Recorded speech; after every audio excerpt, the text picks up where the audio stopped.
Now, okay. Okay.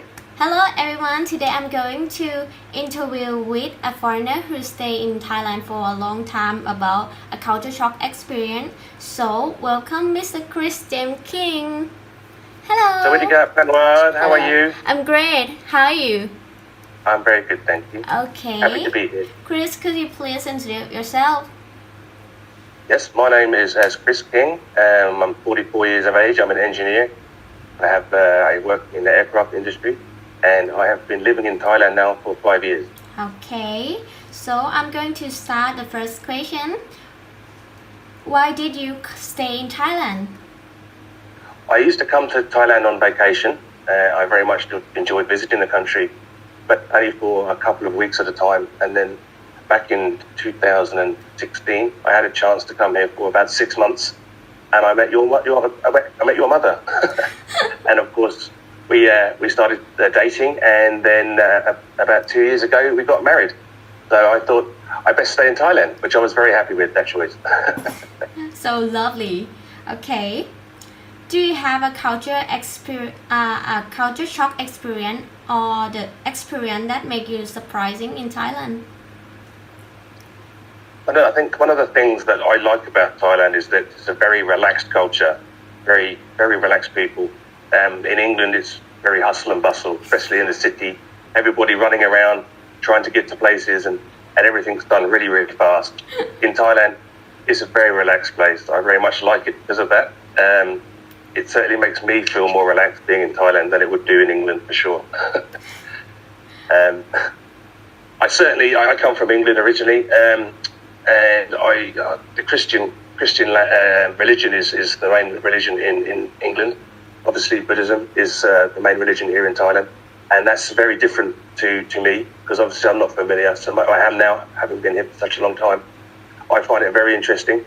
I like visiting the temples with your mother and you, and staying on occasions when we go to see, for various events and things like that, and special days.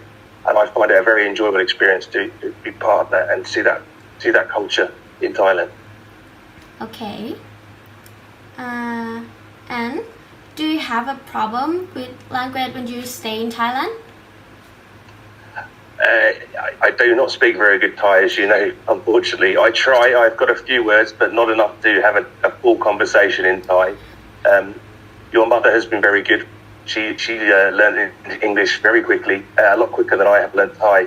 And she's very good at helping me when I get into situations where I can't communicate.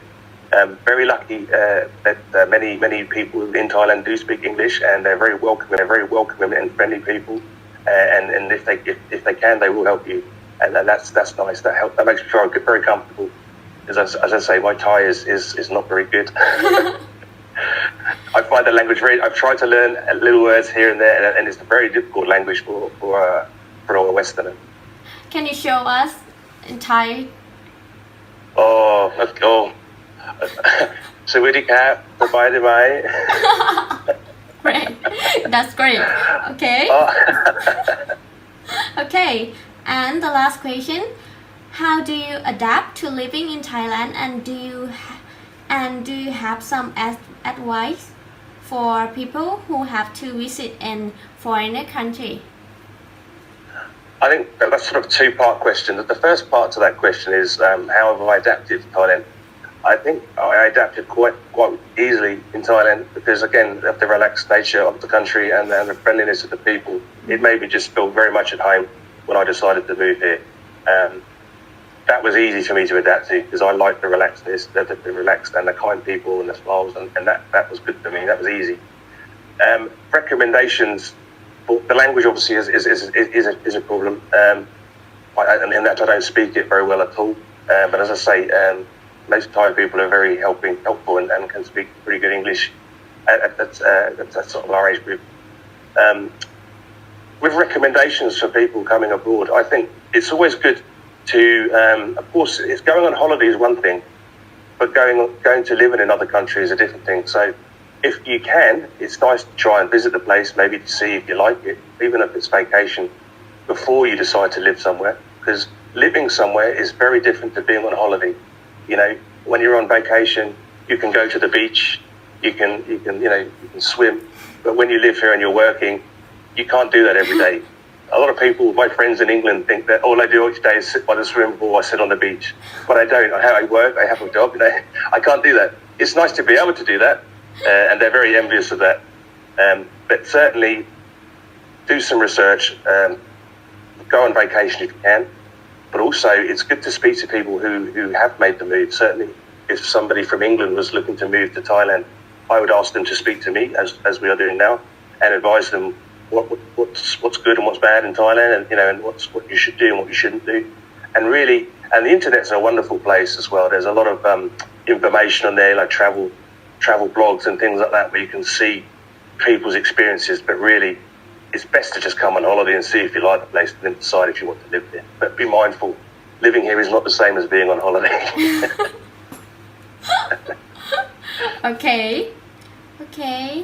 So today I've got many advice and many knowledge from you. So thank you for sharing your Thank you, experience. Yes. Thank you, Mr. Chris. Oh, my daddy.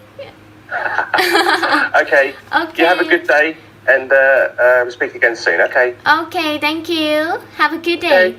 Bye. Bye.